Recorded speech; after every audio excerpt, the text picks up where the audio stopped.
timestamp server. The solution we propose begins with the timestamp server. So what he's saying is, the way we solve this problem is by using a timestamp server. And he goes on to define what a timestamp server is in the next paragraph or next line. A timestamp server works by taking a hash of a block of items to be timestamped and widely publishing the hash, such as in a newspaper or a Usenet post. Remember, the word hash is basically stands for a unique digital fingerprint.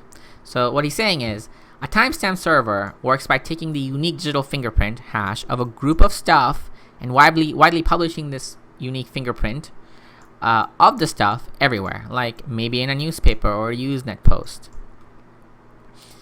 So next line, the timestamp proves that the data must have existed at the time, obviously, in order to get into the hash.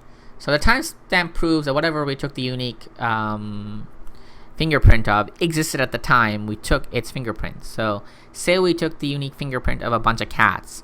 Those cats existed at the time when we took their fingerprint. Otherwise, we couldn't get their fingerprints.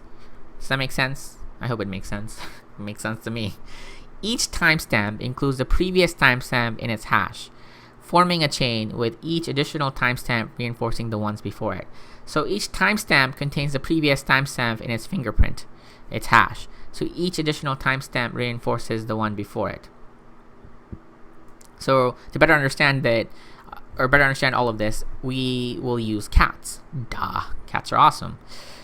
I'm probably the greatest cat person on this planet. Anyways, let's take the fingerprint of cat A at time 1 p.m. and then at 2 p.m. we take the fingerprint and timestamp of cat B, and we include the timestamp of cat 1's unique fingerprint and cat B's timestamp. Cat C has the timestamp of cat B, and so on and so forth. All the following cats reference the previous cat's timestamp in its hash in their unique fingerprints. Okay, here's a technical diagram provided by Satoshi Nakamoto.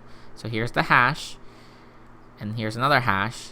So this hash will so the items are here. Okay, so each hash or each unique fingerprint actually references the one before it. So if you can follow this hash back to this one and this one and this one, and you can do it for on forward too. So this hash will lead to some other hash here and some other items. So think of this as cat A and his entire fingerprint, his timestamp, and then that's the hash, right? It contains his timestamp, and then cat B is referring to cat A's fingerprint / timestamp in his timestamp. So here's a picture of a cat I provided, because why not? Cats are adorable. Plus it makes the whole thing a lot more fun to learn. Okay, so that's how the timestamp servers work. Now the ingenious proof of work that I really love. And so the next thing is proof of